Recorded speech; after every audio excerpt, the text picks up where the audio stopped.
انسان کا مقصد یہی ہے، وما خلقت الجن والانس الا لیعبدون، کہ ہم نے انسان اور جنوں کو نہیں پیدا کیا مگر صرف اپنی عبادت کے لیے۔ تو ہم ذرا سوچ بچار کریں اس میں، آپ سے میں پوچھوں گا بھی، ڈسکشنز بھی ہوں گی، انٹریکشن بھی ہوگی انشاءاللہ۔ یہ کوئی درس نہ سمجھے گا، یہ درس نہیں ہے، ٹھیک ہے؟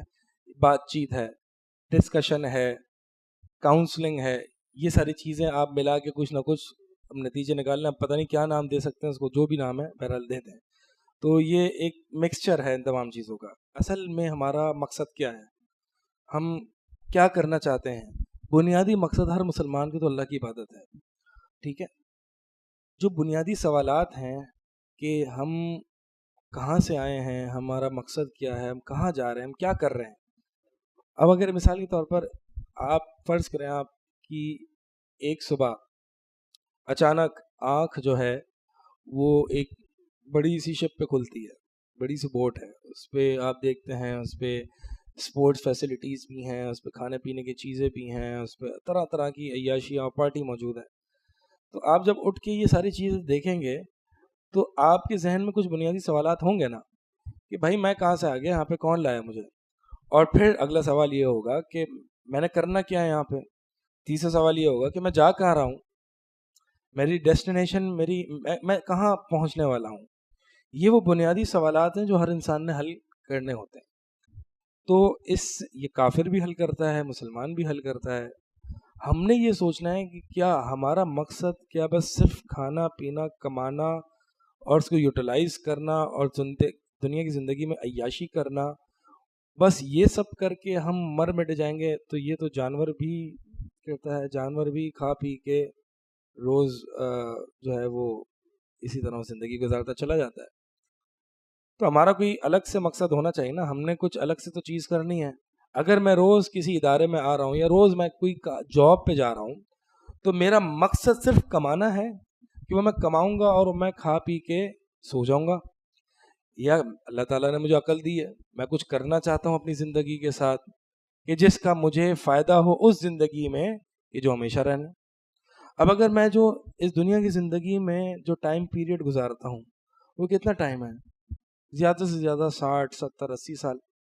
لیکن اگر میں قبرستان کا وزٹ کروں تو قبرستان میں جو لوگ مدفون ہیں، آپ ان کی اگر اس پہ جو تختیاں لگی ہوئی ہوتی ہیں اس میں تاریخ وفات دیکھیں گے تو کوئی 100 سال پہلے فوت ہوا ہوگا، کوئی 150 سال پہلے، کوئی 200 سال پہلے، یعنی قبر کی زندگی میں اس نے 150-200 سال گزار چکا اور دنیا اس نے 60 سال گزاری ہے۔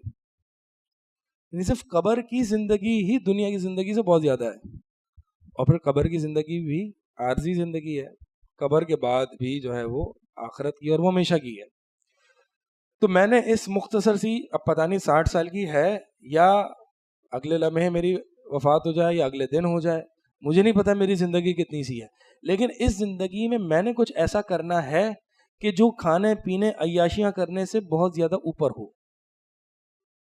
یہ اللہ تعالیٰ نے کفار کے بارے میں فرمایا، یعلمون ظاہرا من الحیات الدنیا وہم عن الآخرۃ ہم غافلون، کہ کفار جو تھے ان کا مقصد دنیا کی زندگی یعنی دنیا کی ظاہری زندگی تھی، لیکن حقیقی جو علم تھا، ریئل نالج، وہ آخرت کا تھا، وہ اس سے غافل ہوا کرتے تھے۔ تو اب آپ نے ہر بندے نے ارریگارڈلیس آف کہ میری پوزیشن کیا ہے اس آرگنائزیشن میں، یا میں کتنا بڑا آدمی ہوں، یا میں پیسے والا ہوں یا پیسے والا نہیں ہوں، اللہ تعالیٰ نے یہ دین اسلام، یہ مقصد حیات جتنا ایک رکشہ ڈرائیور کا ہے اتنا ایک کمپنی کے سی ای او کا بھی ہے، دونوں کا مقصد حیات ایک ہی ہے۔ اسی لیے جب وہ ماں کے پیٹ سے نکلتا ہے تو وہی دونوں ایک ہی حالت میں نکلتے ہیں، اور جب وفات ہوگی، اس دنیا سے رخصت ہوں گے، تو وہی ایک ہی چادر میں لپٹے جائیں گے اور اکیلے اللہ کے سامنے حاضر ہوں گے۔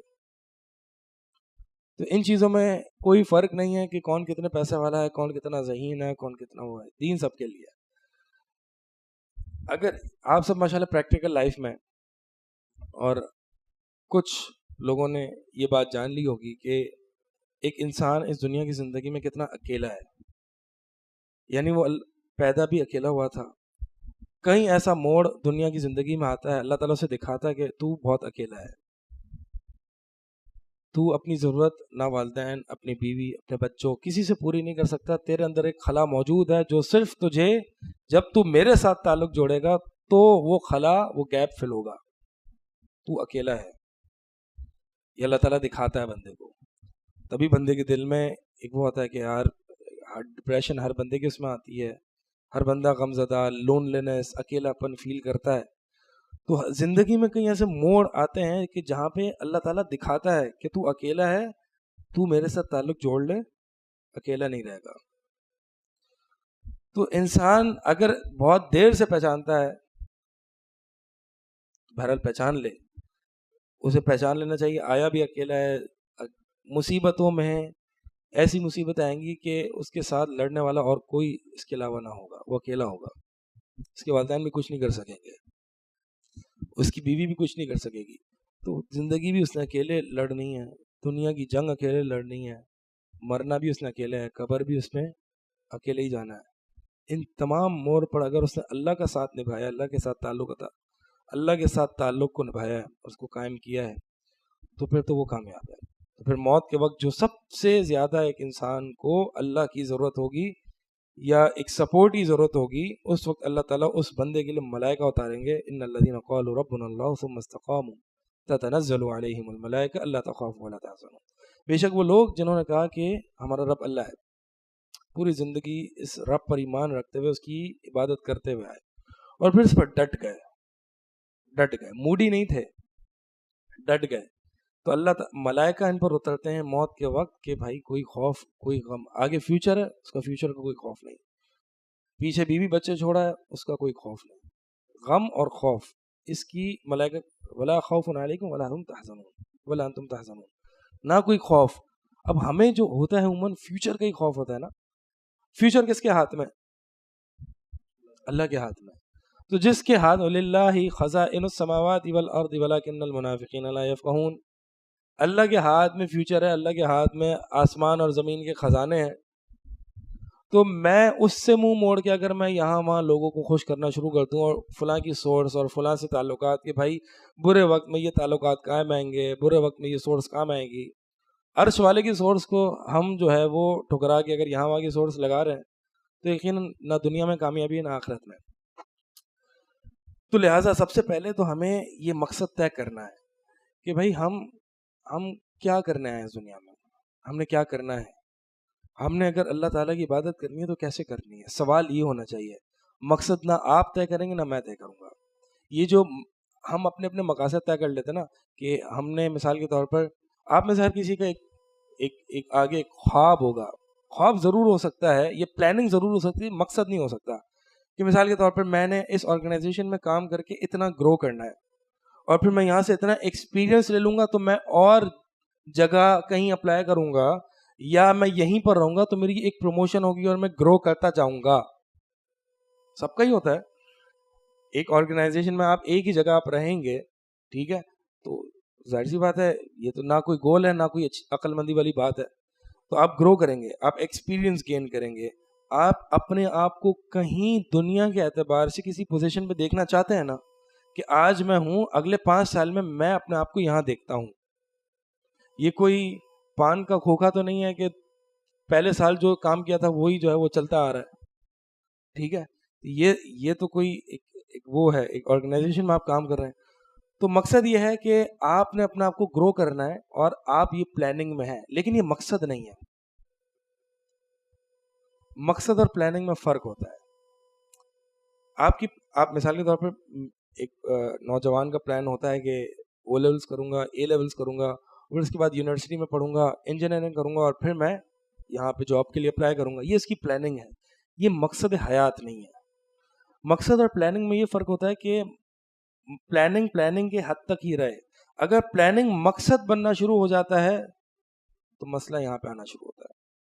یعنی اگر میں نے اپنی گروتھ کو، اپنے کریئر کی گروتھ کو، اگر میں ڈیزائنر ہوں، اگر میں ایڈیٹر ہوں، میں جو بھی ہوں، کیمرہ مین ہوں، جو بھی اکاؤنٹنٹ ہوں، میں اگر اپنے آپ کو اگلے 5 سال میں بہتر اکاؤنٹنٹ دیکھنا چاہتا ہوں، یا بہتر کیمرہ مین یا ایڈیٹر یا ڈیزائنر، اچھی بات ہے، یہ پلاننگ ہے، یہ مقصد نہیں ہے.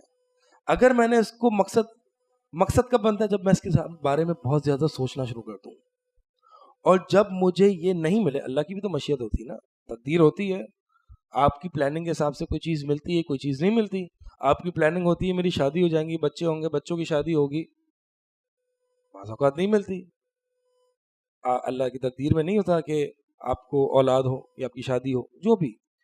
تو جب وہ پلاننگ نہیں ملتی تو آپ مایوس ہونا شروع ہو جاتے ہیں. یعنی جو آپ نے پلان کیا ہوا تھا اپنے لیے، اللہ کی بھی تو پلان ہے نا، اللہ کی بھی تو تدبیر ہے، اللہ نے بھی تو آپ کے حق میں فیصلے کیے ہوئے نا، اللہ ہی نے کیے ہوئے ہیں. تو اگر یہ مقاصد، یہ پلاننگ مقصد میں تبدیل ہو جائے، سمجھ میں آ رہی ہے میں کیا کہہ رہا ہوں؟ پلاننگ کیا ہے؟ جو ہم خواب دیکھ رہے ہیں، پلان کر رہے ہیں کہ میں اگلے سال، اگلے 2 سال بعد کہاں ہوں گا. مقصد کیا ہے؟ کہ جس کے ارد گرد میری پلاننگ گھومتی ہے. پلاننگ کو ایک اسٹریٹجی کہہ سکتے ہیں، ٹھیک ہے. یعنی مثال کے طور پر مقصد میرا اس ریسٹورینٹ میں کھانا کھانا ہے، مقصد میرا کھانا کھانا ہے. اب ریسٹورینٹ چوز کرنا، جاؤں گا کیسے وہاں پر، یہ سب پلاننگ ہے. اگر میں نے کھانے کو چھوڑ کے میں پوری زندگی اسی میں لگا دوں، میں نے جانا کیسے ہے اس ریسٹورینٹ پہ، کون سا ریسٹورینٹ ہے، اسی میں باتیں چل رہی ہیں، اسی میں 1 گھنٹہ نکل گیا جی، کون سا ریسٹورینٹ. تو اب آپ نے کیا کیا؟ اب آپ اس مقصد پر فوکس کر پائیں گے، بلکہ مقصد ہی ضائع ہو جائے گا. ایسا ہوتا ہے نا کبھی دوستوں میں آپ بیٹھے ہیں یا فیملی میں بیٹھے ہیں، جی کون سا مقصد کھانا ہے، باہر کا کھانا ہے، ٹھیک ہے یہ مقصد طے ہو گیا. اب جناب 1 گھنٹہ اسی میں لگا ہوا ہے، یا پلاننگ چل رہی ہے کہ بھائی کون سے ریسٹورینٹ میں کھانا ہے، پھر وہاں پہ چلے گئے تو کیا کھانا ہے. اب اسی میں جو ہے وہ آپ کا ٹائم نکل گیا اور آپ مر گئے. مقصد کہاں گیا؟ مقصد تو نہیں بتا ہوا. اللہ کو کیا جواب دیں گے کہ اللہ پوری زندگی اس پلاننگ میں گزار دی. تو اللہ کو بھی تو جواب دینا ہے نا ہم نے. تو بات یہ ہے کہ ماشاءاللہ آپ سب پریکٹیکل لائف میں ہیں اور ہمیں یہ چیزیں سوچنی چاہیے. ایک نوجوان ہے، ایک پڑھنے پڑھانے کی عمر میں، اس کی سوچ الگ ہوتی ہے، اس کی سوچ تھوڑی سی امیچیور ہوتی ہے، لیکن ہماری سوچ تھوڑی سی میچیور ہوتی ہے، ہم چیزوں کو دیکھتے ہیں مختلف اینگل سے. تو ہمیں یہ چیز دیکھنی چاہیے کہ بھائی یہ جو پلاننگ ہے نا، میں نے دنیا میں کیسے کمانا ہے، میں نے میرے خواب کیا ہیں، میں نے کیا اپنے آپ کو دیکھنا ہے، یہ مقصد نہیں بننا چاہیے. یعنی اس کے ارد گرد میری زندگی نہیں گھومے. اگر یہ مجھے ملے تو میں خوش ہو جاؤں، نہیں ملے تو میں ناراض ہو جاؤں. اللہ کے نبی صلی اللہ علیہ وسلم نے فرمایا کہ تعیس عبد الدینار و تعیس عبد الدرہم، پیسوں کا، درہم اور دینار کا پجاری اس کا ناک خاک آلود ہو جائے.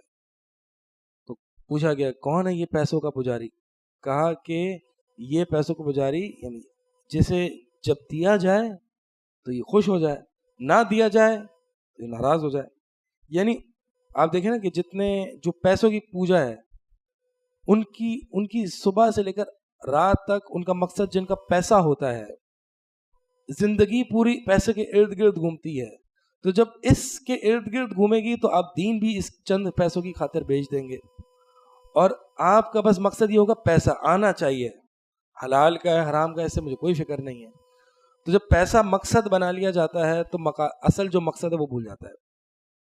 اللہ تعالیٰ نے ہمیں جب پیدا کیا نا تو ہمیں چوائس نہیں دی ہے کہ یہ تم اپنا کوئی بھی مقصد چاہے اپنا لو. ہمارے پاس چوائس نہیں ہے. اللہ نے پیدا کیا اور بتا دی یہ تمہارا مقصد ہے. اب تمہارا کرنے کا کام یہ ہے کہ اس مقصد کے لیے پلاننگ کیسے کرتے ہو، یہ تمہارا کام ہے. ہمارے ذمے پلاننگ ہے، مقصد کو چوز کرنا، آئیڈینٹیفائی کرنا ہمارے ذمے نہیں. ہمیں اتنا مشکل میں نہیں ڈالا گیا. ایک موبائل فون مینوفیکچرر ہے اور موبائل فون وہ بناتا ہے، وہ بتا دیتا ہے کہ اس کا مقصد یہ ہے، کمیونیکیشن اس کا مقصد ہے. اب میں اس موبائل فون کو رکھ کے اس کے اوپر کھانا کھانا شروع کر دیتا ہوں. کھا تو لوں گا میں، نوالا بھی منہ میں چلا جائے گا، لیکن فون جس مقصد کے لیے بنا تھا وہ مقصد برباد ہو جائے گا، کمیونیکیشن نہیں ہو سکے گی. آپ پھر کھانے کھاتے رہیں گے ہر وقت اس پہ، آپ اس پہ بات چیت نہیں کر سکیں گے، سیدھی سی بات ہے.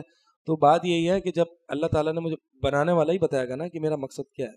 جب بتا دیا اللہ تعالیٰ نے کہ تیرا مقصد میری عبادت ہے، اس پر اگر تیری نظر رہے گی تو تیری دنیا بھی اچھی کر دوں گا، آخرت بھی اچھی کر دوں گا. اور اگر اس پر نظر نہیں رہے گی تو نہ تیری دنیا تجھے ملے گی، نہ آخرت ملے گی، اور مقصد بھی ادا نہیں ہوگا. تو اب اگلی کلاس میں آپ نے یہ اپنے طور پر ایک لکھ لیں کہ یہ میری پلاننگ ہے, ٹھیک ہے, اپنے طور پر اپنے اپنے پاس لکھ لیں, اور مجھے آپ دکھائیے گا نہیں, ڈسکس کیجیے گا کہ میرا ایک مقصد ہے اور میری عمومی طور پر اس طرح کی پلاننگ ہے. پلاننگ کی ڈیٹیلز آپ اپنے ہاتھ تک رکھیے گا, لیکن عموماً کم از کم آپ نے کچھ آدھا گھنٹہ بیٹھ کے سوچا اس مقصد اور پلاننگ کے بارے میں, وہ آپ مجھ سے ضرور ڈسکس کیجیے گا. میں آپ سب سے پوچھوں گا انشاءاللہ, سب نے آپ نے جو ہے وہ آدھا گھنٹہ لگائیں گے, لیکن کم از کم ہم سوچ تو سکیں گے. آج جو مسئلہ ہمارا یہ ہے کہ ہمارے پاس سوچنے کے لیے ٹائم ہمیں دیا نہیں جاتا, یہ ہم لیتے نہیں ہیں. مثال کے طور پر آفس سے فارغ ہوئے ہمارے پاس سینکڑوں چیزیں ہیں کرنے کو, ہم اپنے آپ کو کبھی فارغ دیکھ ہی نہیں سکتے. فیملی میں گئے, سوشل میڈیا ہے, فیس بک سے تھک گئے, انسٹاگرام پہ آ گئے, انسٹاگرام سے تھک گئے, ٹویٹر پہ آ گئے, ٹک ٹاک پر آ گئے, یہ فلاں, مطلب کوئی فارغ وقت ہے ہی نہیں کہ میں کچھ سوچ سکوں یار میں کر کیا رہا ہوں, میں کہاں جا رہا ہوں, میں نے کیا کرنا ہے, میں مر جاؤں گا, میں کیا جواب دوں گا اللہ کو. تو سوچنے سمجھنے کا ٹائم آج کل ہمارے پاس نہیں ہے. ٹرانسپورٹ میں کوئی گاڑی میں کوئی بائک میں آتا جاتا ہے تو وہ بھی سننے سنانے, یا کم از کم اس چیز میں لگا دیتا ہے کہ یار یہ آج تو میں نے یہ کام دینا تھا, آج تو میں نے باس کو یہ جواب دینا تھا, وہ یہ نہیں کیا, آج کیا ٹوپی کراؤں گا. اب یہ چیزیں آتے جاتے یہی چل رہی ہیں, تو اس کا مطلب یہ ایک حد تک مقصد بن چکا ہے کہ اس کے بارے میں آپ دن رات سوچ رہے ہیں.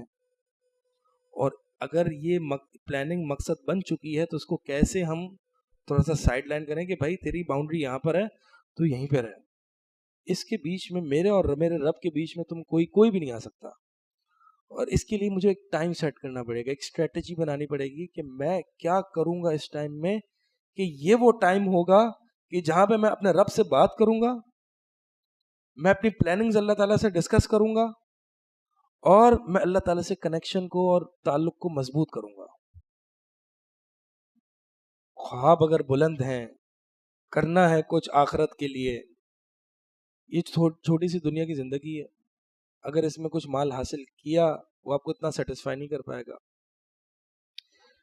میں ابھی یہی بات کر رہا تھا کہ اگر آپ دیکھنا چاہتے ہیں کہ جس شخص نے دنیا کی زندگی دنیا کمانے میں لگا دی, آپ اس کی ریٹائرمنٹ کی زندگی دیکھیں, آپ کسی ایک کے پاس چلے جائیں اور دیکھ لیں کہ وہ بندہ ریٹائر ہونے کے بعد کیسا ہے. صرف آپ اس کو غور سے دیکھیں, وہ کیسی باتیں کرتا ہے, وہ کیا بولتا ہے, اس کے ایکسپریشنز کیا ہیں, صرف آپ دیکھیے گا ان کو موقع ملے تو. کہ جو ایک ریٹائرڈ بندہ ہے, جو کام کاج سے ریٹائر ہو چکا ہے, وہ کام کاج نہیں کر سکتا, اور اس نے دنیا کمانے میں اپنی زندگی کو صرف کر دیا. دین نام کی کوئی چیز نہیں, بس کبھی کبھار جمعہ کر لیا, دین کی کوئی چیز نہیں. تو آپ اس کی زندگی کو دیکھیے گا, آپ کو اس پہ ترس آئے گا کہ یار اس نے دنیا کمانے کے بعد اس کو یہ ملا ہے, نہ اس کی اولاد اس کے پاس ہے, نہ اس کو سنتی ہے, نہ اس کو کوئی لفٹ کراتا ہے, اس کو ایک سوشلی کسی دوست ڈھونڈنے کے لیے پارک جانا پڑتا ہے یا کلب کی ممبرشپ لینی پڑتی ہے, وہاں پہ بھی عجیب قسم کی باتیں ہو رہی ہوتی ہیں. تو یہ لائف میں نے گزارنی ہے. اور پھر اس کے برعکس آپ کسی جو دین سے جڑا ہوا شخص ہے, جس نے اپنی نوجوانی, اپنی پریکٹیکل لائف اللہ کے دین علماء سے کنیکشن کے ساتھ گزاری ہے, آپ اس کی لائف سٹائل کو دیکھیں. کیا خیال ہے فرحان بھائی, کتنا فرق ہے؟ اور پھر آپ علماء کی زندگی بھی دیکھ لیں, وہ تو پھر ایک لیول ہے نا. لیکن میں یہ کہہ رہا ہوں, میں یہ نہیں کہہ رہا کہ آپ سب عالم بن جائیں, لیکن میں یہ کہہ رہا ہوں کہ کم از کم ایک کنیکشن جو ہم اللہ تعالیٰ سے بلڈ کریں, ایک دینداری والی سوچ اور فکر آئے. تو ان لوگوں کی زندگی دیکھیں اس ریٹائرمنٹ, وہ بڑی سیٹسفائیڈ ہوتی ہے, بڑی سکون والی ہوتی ہے. تو اگر میں نے یہ مطلب ایک المیہ ہے نا کہ میں ابھی اتنی بھاگ دوڑ کروں کمانے کے لیے, خرچ میں کنجوسی سے کروں, تھوڑا تھوڑا خرچ کروں اور سیونگز کرتا رہوں, اور پھر جب خرچ کرنے کی بات آئے تو بچوں کی شادی اور یہ ساری چیزیں آ جائیں, اور پھر جب اور مزید ہمیں خرچ کرنا ہو تو نہ ڈاکٹر اجازت دے رہا ہے, نہ صحت اجازت دے رہی ہے. کتنے ایسے لوگ ہیں کہ جنہوں نے اپنی زندگی پیسہ کمانے میں لگا دی, اور مطلب 50 سال کی زندگی کے بعد وہ علاج کراتے رہے, علاج کرانے میں انہوں نے پورا پیسہ خرچ کیا ہے.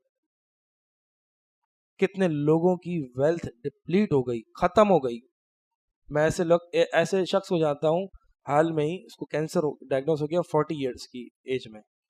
اس نے جھوٹ حرام حلال کسی کو کچھ نہیں دیکھا, کوئی نماز کی کوئی فکر نہیں, بس لگا رہا. وہ 40 سال کی عمر میں آ کے اس کو کینسر ڈائگنوز ہو گیا اور ہوا بھی لاسٹ اسٹیج پر. اب وہ کیمیوگرافی اور پتہ نہیں کیا کیا اس نے اپنی پورا جو سیونگز تھی اس نے اپنی اس پہ لگا دی. نہ اس کو دنیا ملا نہ اس کو دین ملی. تو بات یہ ہے کہ آپ کی جو سیونگز ہے, آپ کی جو کمائی ہے, یا تو آپ کی اولاد خرچ کرے گی. اللہ کے نبی صلی اللہ علیہ وسلم کی حدیث ہے نا کہ ابن آدم کہتا ہے میرا مال مالی مالی میرا مال میرا. اس کا مال ہے کیا جو اس نے کھایا اور کھا کے ہضم کر لیا, پہن لیا اور پہن کے بوسیدہ کر دیا. اس کا مال تو یہ ہے کہ جو اس نے کنزیوم کیا ہے, باقی تو اس کے ورثاء کا مال ہے. تو یقیناً ہم دیکھیں کہ بھائی بھاگ دوڑ میں کر کیوں رہا ہوں, کس چیز کے لیے کر رہا ہوں, کیا ہے وہ چیز جس کے لیے میں اتنی بھاگ دوڑ کروں. پیسے والا بھی ڈپریشن میں ہے, غریب بھی ڈپریشن میں ہے, دیندار ڈپریشن میں نہیں ہے. اس کی فکریں ہیں, امتحان ہے, لیکن اس امتحان میں اس کی سیٹسفیکشن. نبی علیہ الصلوۃ والسلام کی فکریں تھیں, امت کی ایک سربراہی تھی, لیڈرشپ تھی. آپ صلی اللہ علیہ وسلم بحیثیت رسول اور ریاست کے ہیڈ تھے, امت کا ذمہ تھا. اتنی فکر تھی آپ صلی اللہ علیہ وسلم کو, جہاد, کفار, پھر اپنی فیملی لائف, 9 وائفز, کتنی فکریں تھی. اس کے باوجود نبی علیہ السلام سے بڑھ کر کوئی مطمئن اور سیٹسفائیڈ انسان کوئی نہیں تھا. کہ آپ صلی اللہ علیہ وسلم ایک موقع پر جو ہے وہ پڑاؤ ڈالا ہوا ہے درخت کے نیچے, ایک مشرک آ گیا اور تلوار آپ کے منہ پہ رکھ دی اور پوچھا کہ آپ اے محمد تجھے اب مجھ سے کون بچائے گا. آپ صلی اللہ علیہ وسلم چلڈ, ریلیکس, اللہ بچائے گا. کیا لائف, یہ لائف ہے. ہم تو چھوٹی مہنگائی اور ان چیزوں کو دیکھ کے او کیا ہو گیا یہ تو, او بھائی, یا مثال کے طور پر میری اگلے سال پروموشن نہیں ہوئی, او بھائی یہ تو میری تو زندگی گئی, میں تو برباد ہو گیا, میں تو یہ ہو گیا, میں تو وہ ہو گیا, یا میں جو سیلری ایکسپیکٹ کر رہا ہوں وہ نہیں مل رہی. یار چھوٹی چھوٹی چیزوں میں ہم کیا ہو جاتے ہیں. تو اصل بات یہ ہے کہ جو ایک دین سے جڑا ہوا شخص ہوتا ہے, جو جس کا مقصد حیات یہ ہوتا ہے, وہ ان چھوٹی چھوٹی چیزوں میں کام, چلڈ اور ریلیکس ہوتا ہے. اب یہ تلوار منہ پہ رکھ دی, آپ سمجھ کے اللہ بچائے گا. اب کیا ہوا, اس بندے کے ہاتھ کپ کپانے لگے, تلوار گر گئی, اللہ کا نام لیا گیا. نبی علیہ الصلوۃ والسلام نے وہ تلوار اٹھائی اور اس کے منہ پہ رکھ دی, اب تجھے مجھ سے کون بچائے گا. تو اصل بات یقین پیدا کریں, رب سے تعلق پیدا کریں, ذرا سوچیں سمجھیں کہ میں کیا کر رہا ہوں, کہاں جا رہا ہوں, میرے مقاصد کیا ہیں, میں مقصد میرا اگر یہ نہیں ہے تو میں کیسے بناؤں. سوچیں, یہ ہوم ورک ہے انشاءاللہ آپ کا, ٹھیک ہے, پھر ڈسکس کیجیے گا کہ یہ میرا مقصد ہے, یہ میں نے بنایا ہے کہ میں یہ کرنا چاہتا ہوں اپنی زندگی میں, اور میرا مقصد جو ہے اگر آخرت سے بنیادی آخرت فوکس نہیں ہے تو میں اس کو آخرت فوکس بناؤں. اور پھر یہ ساری پلاننگز ہیں, میں کس طریقے سے اس کو اور مقصد کو علیحدہ علیحدہ رکھوں کہ میری غمی اور خوشی کا معیار یہ پلاننگ بن جائے. میری غمی اور خوشی کا معیار یہ بن جائے کہ اگر مجھے تھوڑی سی آرگنائزیشنز میں پرابلمز آ رہی ہیں, یا میری پریکٹیکل لائف میں پرابلمز آ رہی ہیں, یا میرے خرچے پورے نہیں ہو رہے, یا میری سیلری اتنی نہیں ہے, یا یہ یا وہ, یا باس نے ڈانٹ دیا, یا میرے کولیگ نے میرے ساتھ برا سلوک کر دیا, یہ ہو گیا, یا یہ مجھ سے پہلے, یہ میرے بعد میں آیا تھا, یہ جلدی آگے چلا گیا, میں وہیں پہ رہ گیا, اس کی پروموشن جلدی, یہ سارے مسائل سے تو پریکٹیکل لائف کا حصہ ہے. اگر میں بہت زیادہ ان چیزوں کو سر پر حاوی کر رہا ہوں تو میں نے کیا کرنا ہے کہ میرا مقصد میں اس کو کیسے بناؤں, اس کو مقصد سے علیحدہ کیسے کروں. اس کا مطلب یہ ہے کہ اگر میں اس پلاننگ کو بہت زیادہ سر پہ حاوی کر رہا ہوں تو میں نے اس کو مقصد بنایا ہوا ہے. اگر اس کو مقصد نہیں بنائیں گے تو چلڈ, ریلیکس اور کام رہیں گے, ورنہ پھر پریشانی, ڈپریشن اور لونلینس اور اکیلے پن میں زندگی گزاریں گے, نہ مقصد حاصل ہوگا نہ پلاننگ ہو پائے گی. ٹھیک ہے, یہیں پہ ہم اس کو روکتے ہیں, باقی نماز کا ٹائم ہے. اگلے دفعہ جو ہے وہ آپ نے ذرا ہمیں بتانا ہے, ٹھیک ہے, ہم ڈسکشن میں اگلے, ابھی تو میں نے آپ کو بتایا نا کہ آپ نے کرنا کیا ہے, تو پھر اگلی دفعہ انشاءاللہ تھوڑی سی ڈسکشن ہوگی اس مسئلے پہ.